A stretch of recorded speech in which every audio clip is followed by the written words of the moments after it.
Hey guys, how you doing? So, today I'm covering something really interesting that I think will apply to everyone.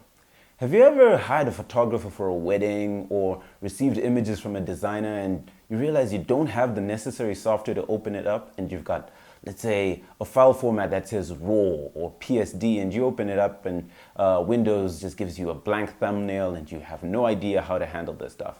Today I'm going to introduce you to some open source software that you can download for free on either Windows, Linux or Mac, and it'll pretty much solve this problem for you. I'm going to be talking about XnView on today's edition of Tech and Tips.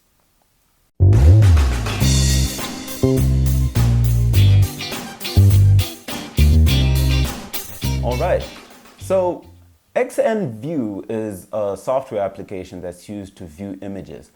It's something that we all take for granted until we've got like 100 images to either convert or view and we don't know what format they're in. And I think it's a handy piece of software for artists and non-artists too. Very often I've had an aunt or an uncle or even my mom say, hey, we've got these wedding photos and we've got no way of viewing them. Or these wedding photos are too big and they're like 100 of them and we need to email them to someone right now.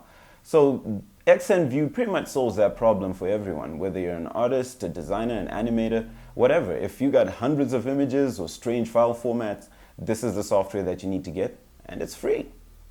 So XnView can be downloaded from XnView.com, and like I said earlier, it's available for Windows, Mac, and Linux, and you can also get it for mobile devices, which is pretty handy. So we're going to show you how this software can help you view very large file formats, resize multiple file formats and files of different dimensions too, without having to do it one by one, which is extremely painstaking and repetitive.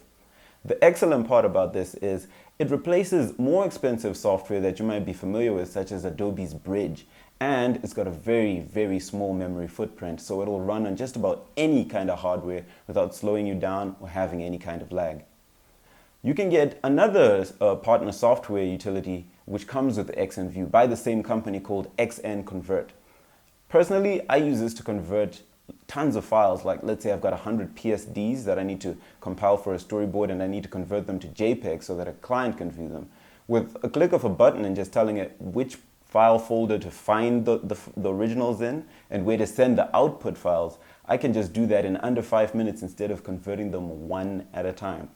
So if you're interested in this kind of thing, or you just want to stop your mom or your aunt from getting you to convert files for them, introduce them to XnView or use it in your own studio or pipeline or home or whatever you do with images. So be sure to check out XnView at XnView.com and also check out XnConvert on the same website. Thanks for watching this edition of Tech and Tips. I'm Eugene.